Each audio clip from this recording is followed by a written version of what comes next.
بسم اللہ الرحمن الرحیم۔ السلام علیکم۔ ہمارے چینل کہانی ہب آفیشیل میں خوش آمدید۔ ناظرین، میں آج آپ کے لیے انتہائی خوفناک اور دلچسپ کہانی لے کر آئی ہوں، لیکن کہانی شروع کرنے سے پہلے آپ سے گزارش ہے کہ اگر آپ نے ہمارا چینل سبسکرائب نہیں کیا تو آپ ہمارے اس چینل کو سبسکرائب کر لیجئے اور بیل آئیکن کو بھی پریس کر لیں تاکہ ہر نئی آنے والی ویڈیو بآسانی آپ تک پہنچ سکے۔ اسپتال میں بچوں کے وارڈ کی کھڑکی کے سامنے کھڑی شہر بانو مایوسی اور نا امیدی کی عملی تفسیر نظر آ رہی تھی۔ اس کی نگاہیں اپنے زخمی بیٹے پر تھی اور آنکھوں سے آنسو ساون بھادو کی طرح رواں دواں تھے۔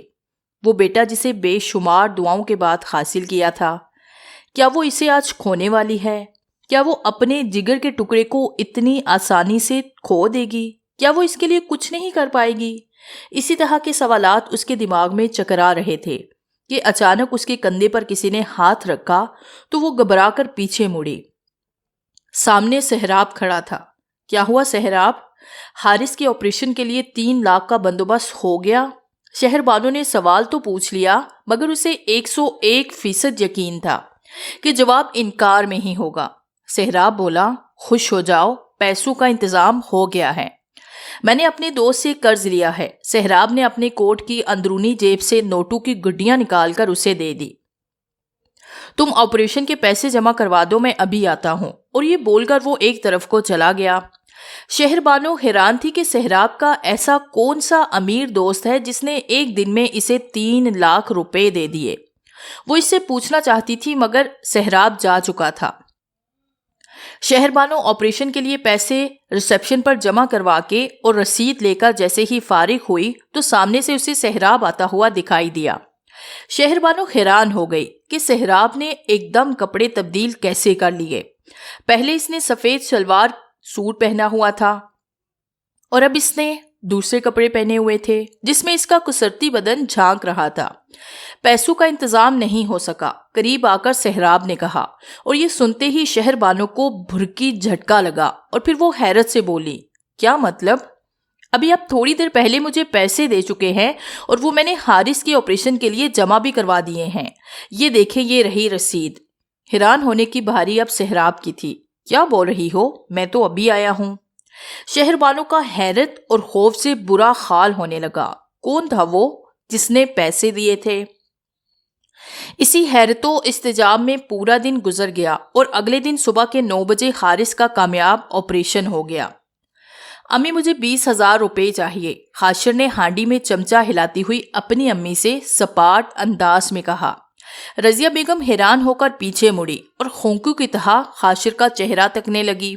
حاشر بولا، امی آپ ایسے کیا دیکھ رہی ہیں؟ بیٹا، میرے پاس 20 روپے نہیں ہیں اور تم 20,000 کی بات کر رہے ہو۔ تمہیں کیا ہو گیا ہے؟ تم نے میٹرک کر لیا اور مجھ سے اس انداز میں 1 روپیہ نہیں مانگا اور آج تم 20,000 روپے مانگ رہے ہو۔ امی، میں نے کالج میں ایڈمیشن فیس جمع کروانی ہے۔ حاشر ایک ایک لفظ کو چباتے ہوئے بولا، اور صرف 2 دن رہ گئے ہیں، اس کے بعد کسی کا ایڈمیشن نہیں ہوگا۔ بیٹا، میں کیا کروں؟ مجھے تو کچھ سمجھ نہیں آ رہا، رضیہ بیگم بے بسی سے بولی۔ 20,000 کہاں سے پیدا کروں؟ یہ سن کر حاشر کی آنکھوں میں یاس و محرومی کی پرچھائیاں لہرانے لگیں اور پھر دل محسوس کر اپنے کمرے میں آ گیا۔ اس نے سوچا پہلے نہا کر کپڑے چینج کرے، پھر بیٹھ کر سوچے گا۔ اس نے اپنے کمرے میں سے موجود الماری کا دروازہ کھولا تو اسے الماری میں ایک خاکی رنگ کا لفافہ رکھا ہوا نظر آیا۔ اس نے اس کو اٹھا کر دیکھا تو اس میں 1000 کے 20 نوٹ تھے۔ ان نوٹوں کو دیکھتے ہی اس کا حیرت کے مارے برا حال ہونے لگا۔ نوٹ اس کے ہاتھ میں تھے اور وہ خونکو کی طرح کمرے سے باہر نکلا۔ امی ذرا ادھر آئیں۔ حاشر اپنی امی کو آوازیں دینے لگا۔ ارے کیا ہو گیا بیٹا؟ رضیہ بیگم بھاگ کر کمرے کی طرف آئی۔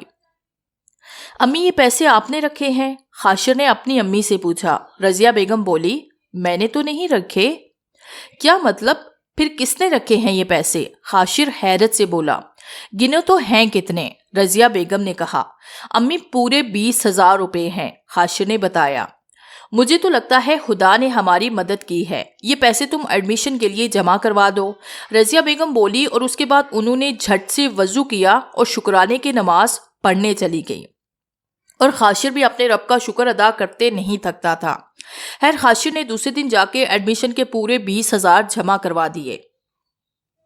روئے زمین پر ازل سے بدی اور نیکی کی جنگ جاری ہے اور ابد تک جاری رہے گی۔ ہمیشہ سے نیکی بدی پر بھاری پڑتی رہی ہے اور ابد تک نیکی کی ہی جیت ہوگی۔ لوگوں کی نظروں میں وہ ایک اوباش، چور، لٹیرا اور بے ضمیر انسان تھا، مگر اسے لوگوں کی قطعاً کوئی پرواہ نہیں تھی۔ اسے پرواہ تھی تو صرف اپنے رب کی۔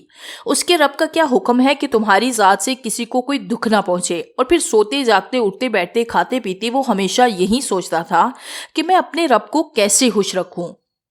بہت سوچ و بچار کے بعد اس کے لیے اس نے ایک عجیب و غریب طریقہ اختیار کیا۔ اس نے امیروں کے گھر ڈاکے ڈالنے شروع کر دیے، بینکوں کو لوٹنا شروع کر دیا۔ اس نے ان امیروں کو لوٹا جنہوں نے ناجائز ذرائع سے دولت حاصل کی تھی، اور پھر لوٹی ہوئی دولت غربا اور مساکین میں تقسیم کر دیتا تھا، اور اپنے پاس کچھ بھی نہیں رکھتا تھا، جبکہ اپنا پیٹ پالنے کے لیے وہ سخت سے سخت محنت مزدوری کرتا تھا۔ اس کا نام عابد تھا۔ وقت کے ستائے اور ضرورت مند لوگ اس کی راہ میں اپنی نظریں بچھائے رکھتے تھے۔ وہ جدھر سے آتا تھا اس سمت لوگ یکٹک دیکھتے رہتے تھے۔ لوگ اس کے لیے دعائیں مانگتے رہتے تھے، کیونکہ وہ بے کس اور مجبور لوگوں کی ضرورت پوری کرتا تھا۔ اور پھر ایک دن اس نیک انسان کا ایک روڈ ایکسیڈنٹ میں انتقال ہو گیا تو اس کے لیے لوگوں کی نظریں ساون بھادو بن گئی۔ لوگ یاس و محرومی کا شکار ہو گئے اور اپنے مسیحا کے لیے دعائیں مغفرت میں لگ گئے، اور اس نیک انسان کی آتما اس سنسار میں ہی رہ گئی، اور پھر وقت ضرورت وہ لوگوں کی مدد کرنے لگی۔ حاشر و شہر بانوں کی مدد بھی اس نے ہی کی تھی، اور اس طرح کے بے شمار مختلف لاچار لوگوں کی اس نے مدد کرنا شروع کر دی تھی۔ لیکن وہ دن عابد کے لیے بڑا ہی منحوس دن ثابت ہوا تھا۔ اس دن صبح سے ہی موسم سہانا تھا، پرندے چہچہا رہے تھے، ٹھنڈی ہوائیں چل رہی تھی، عابد کی روح ادھر ادھر منڈلا رہی تھی، خوش و خرم جھومتی پھر رہی تھی کہ اچانک اسے نظر آیا کہ گاؤں کے قریب جو جنگل ہے اس میں ایک فرد بہت زیادہ مصیبت میں مبتلا ہے اور کسی کو اپنی مدد کے لیے پکار رہا ہے۔ عابد کی آتما جنگل کی طرف پرواز کرنے لگی۔ جب وہ جنگل میں پہنچی تو اسے ایک جھونپڑی نظر آئی۔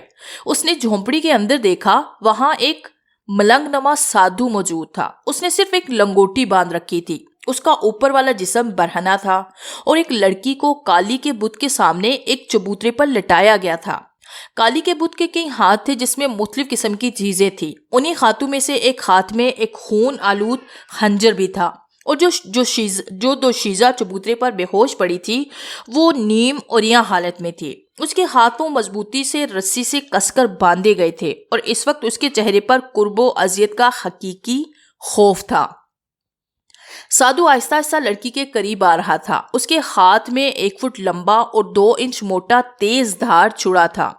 عابد کی آتما سارا ماجرا سمجھ کے یقیناً سادھو اس لڑکی کی بھلی چڑھانے والا تھا۔ سادھو لڑکی کے گلے پر چھری رکھ چکا تھا، اور لڑکی دہشت کے سبب کچھ بول نہیں پا رہی تھی۔ اب سوچنے کا وقت بالکل نہیں تھا۔ عابد کی آتما کو لڑکی کو ہر صورت میں اسے بچانا تھا۔ چنانچہ وہ بنا سوچے سمجھے جھونپڑی میں داخل ہو گیا۔ اس کا جھونپڑی میں داخل ہونا تھا کہ ایک بھونچال سا آ گیا، ایک عجیب قسم کا زلزلہ، اور پھر جب سب کچھ تھما تو منظر پورے کا پورا تبدیل ہو چکا تھا۔ سادھو کہے لگا رہا تھا، اور وہ حسین دوشیزہ وہاں سے غائب تھی۔ آتما، تجھے بہت شوق ہے نا کہ تو ہر انسان کی سہایتا کرے، اور اب تجھے اس کی جو سزا بھگتنی ہے اس کے لیے تیار ہو جا۔ اب تیری لازوال شکتی سے میں فائدہ اٹھاؤں گا۔ سادھو بولا، سب سے پہلے تیرے لیے یہ حکم ہے کہ ہمیں تو ایک 19 برس کی کنواری کنیا لا کر دے۔ سادھو کی بات سن کر عابد کی آتما آپے سے باہر اور تیش میں بولی، سادھو یاد رکھ، میری ذات کے ذریعے تو انسانیت کو نقصان نہیں پہنچا سکتا۔ تیری راہ میں سب سے بڑی رکاوٹ بن جاؤں گا، تو اپنی گیدڑ بپکیاں اپنے پاس رکھ۔ اوہو، ہماری بلی اور خمی پر میاؤں۔ اگر تو میری راہ میں رکاوٹ ہے تو تیرا سروناش بھی میں خود کروں گا۔ تو جانتا نہیں مجھے، سادھو رام لال جو کہتا ہے وہ کر کے ہی رہتا ہے۔ تیری آتما میری قیدی ہے، اور میرے وش میں اور نہ چاہتے ہوئے بھی تجھے میرا حکم ماننا ہوگا۔ بصورت دیگر تیرے ساتھ وہ ہوگا کہ تو جب بھی میرے بارے میں سوچے گا تجھ پر لرزہ طاری ہو جائے گا۔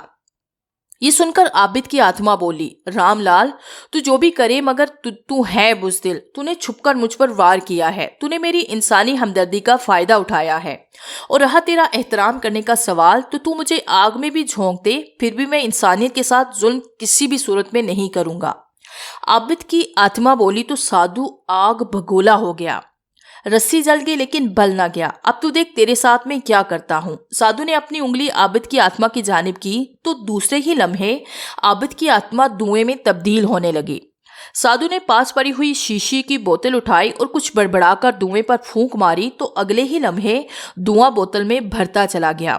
جب پورا دھواں بوتل میں چلا گیا تو ڈھکن لگایا اور وہ کہے لگانے لگا. 1 سال میں سادھو نے عابد کی آتما کو بہت زیادہ تکلیفیں دیں کہ وہ سادھو کی بات مان لے، مگر لا حاصل. عابد کی آتما اذیت پر اذیت سہتی رہی مگر سادھو کا ایک بھی انسانیت پر ظلم کرنے کا فیصلہ نہ مانا. دراصل وہ ایک زبردست طاقت چاہتا تھا کہ مرنے کے بعد اسے قبر میں دفن کیا جائے اور وہ قبر میں اپنا مطلوبہ عمل کر کے امر ہو جائے. اس کے لیے شیطان نے اسے بتایا کہ 11 کنواری لڑکیوں کی اسے بلی چڑھانی ہوگی اور ان لڑکیوں میں ایک مسلمان رحم دل آتما اٹھا کر لائے گی. چنانچہ اس نے عابد کی آتما کا انتخاب کیا تھا لیکن پورا 1 سال گزر جانے کے باوجود اسے کچھ حاصل نہیں ہوا تھا. باوجود اس کے کہ اس نے عابد کی آتما کو ہر قسم کی اذیت دی لیکن عابد کی آتما انسانیت کی دشمن نہ بن سکی. وہ ایک قصبہ تھا جہاں کچھ دیہات کے ریت رواج تھے تو کچھ شہروں کی سہولیات بھی تھی.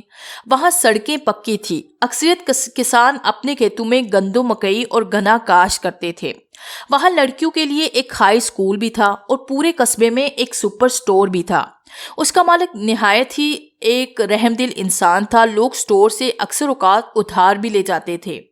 لیاقت کا ایک دوست تھا جو کہ روحانی علوم میں ماہر تھا اور یہ مشہور تھا کہ اس قصبے میں بھوت پریت اور بٹکی ہوئی روحیں رہتی ہیں.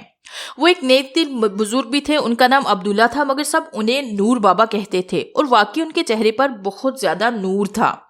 لیاقت کے 2 بیٹے تھے. ایک بیٹا شہر میں ہاسٹل میں رہ کر اپنی تعلیمی سرگرمیاں جاری رکھے ہوئے تھا. دوسرے بیٹے کا نام شہباز تھا. شہباز ایک بانکا اور خوبصورت نوجوان تھا لیکن گزشتہ 1 ماہ سے شہزاد بڑا ہی پریشان تھا. پریشانی کا سبب ایک بہت ہی بھیانک اور پر اسرار خواب تھا جو کہ وہ گزشتہ 1 ماہ سے دیکھ رہا تھا. خواب میں وہ دیکھتا ہے کہ وہ ایک جنگل میں ہے اور چلتے چلتے اس کے پاؤں شل ہو جاتے ہیں مگر اسے راستہ کہیں دکھائی نہیں دیتا.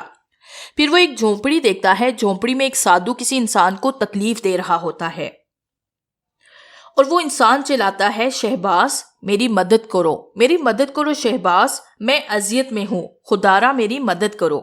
اور یہ خواب دیکھتے ہی شہباز ہڑبڑا کر اٹھ بیٹھتا ہے اور اس طرح اٹھتے بیٹھتے اس کی سماعت سے وہی آوازیں سنائی دیتی ہیں، شہباز میری مدد کرو، تمہیں خدا کا واسطہ ہے شہباز میری مدد کرو. اور پھر ایک وقت آیا کہ شہباز نے پکا فیصلہ کر لیا کہ اگلے دن اپنے بابا کے دیرینہ دوست نور بابا سے ملاقات کرے گا کیونکہ اس کے خیال سے یہ کوئی ماورائی معاملہ تھا. اور پھر شہباز نور بابا کے پاس پہنچ گیا. نور بابا کو سب کچھ بتانے کے بعد وہ ان کا چہرہ تکنے لگا. نور بابا نے بڑے تحمل سے شہباز کی پوری بات سنی. اس کے بعد انہوں نے کاغذ قلم لیا اور کاغذ پر لکیریں بنانے لگے. کبھی ترچھی کبھی سیدھی تو کبھی عجیب سی زبان میں کچھ لکھنے لگتے. شہباز بیٹا عابد کی روح کو تمہاری مدد کی ضرورت ہے. نور بابا بولے. یہ عابد کون ہے؟ شہباز نے پوچھا. نور بابا نے اسے عابد کی آتما کی پوری کہانی بتائی اور کہا کہ سادھو رام لال نے اسے دھوکے سے قید کر لیا تھا اور اب اسے طرح کی اذیتیں دے رہا ہے اپنا گنونا مقصد پورا کرنے کے لیے. یہ سن کر شہباز بولا، لیکن بابا میں اس منحوس سادھو کو ختم کیسے کروں گا؟ وہ تو انتہائی طاقتور ہے، اس کے پاس کالی طاقتیں ہیں جبکہ میں بالکل تنہا ہوں، ایک سادہ اور ایک عام سا انسان. شہباز کی بات سن کر نور بابا بولے، بیٹا اچھائی کرنے کی طاقت کبھی عام نہیں ہوتی اور ویسے بھی سادھو کی جان ایک ہرن میں ہے اور وہ ہرن لوگوں کی نظروں سے غائب رہتا ہے. صرف وہ شخص اس ہرن کو دیکھ سکتا ہے جس نے 11 دن کا ایک چلا کاٹا ہو. کیا مجھے کسی قبرستان میں جا کر چلا کاٹنا ہوگا؟ شہباز نے پوچھا. تمہیں چلا کاٹنا ہوگا لیکن قبرستان میں نہیں. اس سادھو کی جھونپڑی کے قریب ایک برگد کا درخت ہے، تمہیں اس درخت کے پاس بیٹھ کر چلا کاٹنا ہوگا اور جب تم چلا کاٹو گے تو تم پر سادھو کی نظر نہیں پڑے گی. کیا تم یہ سب کچھ کر پاؤ گے؟ نور بابا بولے. جی بابا، میں اس معصوم آتما کی مدد ضرور کروں گا. شہباز اٹل فیصلے میں بولا. تو ٹھیک ہے، کل تم نماز عصر کے بعد آ جانا. میں تمہیں چلے کا عمل بتا دوں گا، تمہیں وہاں پہنچا بھی دوں گا اور اس کے بابت میں تمہارے والد سے بات بھی کر لوں گا. چلے کے درمیان تمہیں بھوک پیاس نہیں لگے گی. بس تم یہ سمجھ لو کہ تم سب کی نظروں سے اوجھل رہو گے اور مکمل چلہ تمہیں حصار میں بیٹھ کر کاٹنا ہوگا۔ 11 دن میں تمہیں خواب میں ڈرایا دھمکایا جائے گا، مگر تم نے ڈرنا نہیں ہے، ثابت قدم رہنا ہے، اور چلا جب ختم ہوگا تو ایک ہرن تمہارے سامنے ہوگا، پھر تم نے ہرن کی پچھلی بائیں ٹانگ میں خنجر مارنا ہوگا، اور پھر اس طرح سادھو کا خاتمہ ہو جائے گا اور تم عابد کی آتما کو مزید اذیت سے بچا لو گے۔ اب تم اپنے گھر جاؤ اور کل وقت پر آ جانا۔ دوسرے دن شہباز وقت مقررہ پر نور بابا کے پاس آ گیا۔ اس کے والد اور گھر والوں نے بھی اس کام کے لیے اسے اجازت دے دی تھی، کیونکہ درمیان نور بابا تھے۔ تمام باتیں اور چلے کا عمل بتانے کے بعد نور بابا بولے، شہباز بیٹا اب تم اپنی آنکھیں بند کر لو۔ اس کے بعد شہباز نے اپنی آنکھیں بند کر لی تو اسے لگا کہ وہ ہوا میں پرواز کر رہا ہے۔ پھر چند ہی لمحوں بعد نور بابا کی آواز سنائی دی، شہباز بیٹا اب اپنی آنکھیں کھول دو۔ شہباز نے جب اپنی آنکھیں کھولی تو دیکھا کہ وہ ایک برگد کے درخت کے نیچے موجود ہے اور تھوڑے فاصلے پر ایک جھونپڑی موجود ہے۔ پھر شہباز حصار میں بیٹھ کر اپنے کام میں مصروف ہو گیا۔ 10 دن گزر گئے اور شہباز کا چلا کامیابی کے ساتھ جاری اور ساری رہا۔ آج اس کے چلے کی آخری رات تھی۔ پچھلے 10 دنوں میں اسے ڈرایا گیا تھا، بھیانک اور دل کو لرزا دینے والے منظر سامنے آئے، مگر وہ ثابت قدمی کے ساتھ اپنے ہدف پر قائم رہا۔ وہ جانتا تھا کہ چلے کی آخری رات بڑی ہی کٹھن ہوگی۔ تقریباً 15 منٹ ہی گزرے ہوں گے کہ اس نے دیکھا کہ اس کا حصار ریل کی پٹری کے درمیان ہے اور ٹرین وسل دیتی ہوئی قریب آ رہی تھی۔ شہباز کی سمجھ میں نہیں آ رہا تھا کہ وہ کیا کرے۔ اگر وہ حصار سے نہ نکلا تو بھیانک موت، اگر وہ حصار سے نکل گیا تو نادیدہ قوتیں اسے عبرتناک موت دیں گی اور اس کے 10 دن کی محنت رائگاں چلی جائے گی۔ ادھر جھونپڑی میں سادھو رام لال سخت مضطرب تھا۔ کبھی اٹھ کر جھونپڑی میں چکر لگانے لگتا اور جب تھک جاتا تو اپنا سر پکڑ کر بے سدھ ہو کر بیٹھ جاتا اور بوتل میں قید عابد کی آتما ہنسنے لگتی۔ سادھو تمہارے بھیانک اختتام کا وقت قریب آ گیا ہے۔ باطل چاہے جتنا ہی طاقتور کیوں نہ ہو، اسے حق اور نیکی کے سامنے شکست کا سامنا کرنا ہی پڑتا ہے۔ یہ سن کر سادھو چیخ پڑا، چپ کر منحوس، تو کیا سمجھتا ہے کہ میں ہار جاؤں گا؟ یہ تیری بھول ہے۔ میں اپنے مقصد میں کامیاب ہوں گا۔ تو کیا سمجھتا ہے کہ میں جا کر اس 2 ٹکے کے چھوکرے سے معافی مانگ لوں؟ یہ کبھی بھی نہیں ہو سکتا۔ یہ سن کر عابد کی آتما بولی، بے وقوف سادھو، میں بھگوان سے نہیں بلکہ اپنے رب العزت سے مدد مانگوں گا۔ تو شہباز کو 2 ٹکے کا کہہ رہا ہے؟ تو یاد رکھ، یہ دلیر نوجوان ہی تیری موت کا باعث بنے گا۔ سادھو تیش میں آ کر بولا، کل کا چھوڑا میرے سامنے ایک پل بھی نہیں ٹک سکے گا، تو سمجھ رہا ہے نا؟ لیکن سادھو اپنے کہے الفاظ سے خود مطمئن نہیں تھا۔ وہ دل ہی دل میں شہباز سے خوفزدہ تھا اور اپنے شیطانی دماغ میں شہباز کو زیر کرنے کا منصوبہ بنا رہا تھا۔ شہباز نے اپنی آنکھیں بند کر لی اور جب اس نے اپنی آنکھیں کھولی تو وہ برگد کے درخت کے نیچے ہی تھا۔ پوری رات خوفناک واقعات پیش آتے رہے، لیکن شہباز نے کامیابی سے اپنا چلا مکمل کر لیا۔ صبح کا اجالا ہر سو پھیل گیا اور پھر اچانک ایک خوبصورت ہرن تیزی سے چلتا ہوا آیا اور شہباز کے سامنے کھڑا ہو گیا۔ اب شہباز کو اگلا کام کرنا تھا ہرن کی پچھلی بائیں ٹانگ میں خنجر کھونپنا، مگر اس خیال نے اس کی جان ہی نکال دی کہ خنجر تو اس کے پاس ہی نہیں۔ اب شہباز کو موت اپنے سامنے ناچتی ہوئی نظر آئی، لیکن اس نے ہمت سے کام لیا اور اچانک اس کے ذہن میں ایک ترکیب آئی۔ وہ فوراً اٹھا اور جھونپڑی کی طرف دوڑ لگا دی۔ پھر جھونپڑی میں وہ داخل ہو گیا، لیکن اس کا جائزہ لینے کے لیے اس کے پاس بالکل ٹائم نہیں تھا۔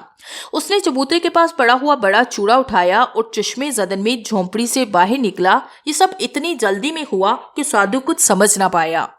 شہباز برگد کے درخت کے پاس پہنچ کر ہرن کو دیکھنے لگا، مگر ہرن اب بھاگ رہا تھا۔ صرف 3 منٹ بچے تھے۔ شہباز ہرن کے پیچھے جنگل میں دوڑنے لگا، مگر ہرن کی رفتار تیز ہونے لگی۔ ہرن بھاگ رہا تھا اور پیچھے سے سادھو رام لال کہے لگا رہا تھا۔ اچانک ہی ہرن کانٹے دار جھاڑیوں میں پھنس گیا۔ اب شہباز کے حساب سے 1 منٹ رہتا تھا۔ شہباز نے ہرن کو کانٹوں میں پھنسے ہوئے دیکھا تو اس میں ایک جوش اور ولولہ امڑ آیا۔ وہ چھڑے سمیت ہرن کی طرف لپکا۔ سادھو بھی ہرن کو آزاد کرانے کے لیے پیچھے بھاگا۔ شہباز کی ٹانگ زخمی تھی، مگر اس کا حوصلہ بلند اور جذبات سچے اور نیک تھے۔ وہ سادھو سے پہلے ہی ہرن کے پاس پہنچ گیا اور چورا ہرن کی پچھلی بائیں ٹانگ میں گھونپ دیا۔ ایسا ہوتے ہی سادھو کی فلک شگاف چیخ سنائی دی، جس سے سارے کا سارا جنگل گونج اٹھا اور پھر دیکھتے ہی دیکھتے سادھو اور وہ ہرن دھواں بن کر غائب ہو گئے۔ اس کے بعد شہباز لنگراتا ہوا جھونپڑی میں آیا اور عابد کی آتما کو آزاد کر دیا۔ آزاد ہوتے ہی عابد کی آتما بولی، نیک اور ہمدرد انسان، اب میرا اس دنیا سے عالم ارواح میں جانے کا وقت ہو گیا ہے۔ ایسے ہی دوسروں کی مدد کرنا میرا مشن تھا، میں تمہارا شکر گزار ہوں۔ اب تم اپنی آنکھیں بند کرو، میں تمہیں تمہارے قصبے میں پہنچا دیتا ہوں۔ شہباز کو محسوس ہوا کہ وہ ہوا میں اڑ رہا ہے، اور پھر چند لمحے بعد اس کی سماعت میں آواز آئی، اب اپنی آنکھیں کھول دو۔ اور جب اس نے اپنی آنکھیں کھولی تو اس نے خود کو اپنے گھر کے سامنے پایا۔ پھر وہ اپنے گھر میں داخل ہوا، گھر والے اسے دیکھ کر بڑے خوش ہوئے۔ پھر اس نے نہا دھو کر کھانا کھایا، اور تھوڑی دیر آرام کرنے کے بعد وہ نور بابا سے ملنے کے لیے گھر سے نکل گیا۔ جب وہ نور بابا کے پاس پہنچا تو اسے دیکھ کر نور بابا بڑے خوش ہوئے اور اسے لگا کر اپنے سینے سے اس کے سر پر شفقت بھرا ہاتھ پھیرا۔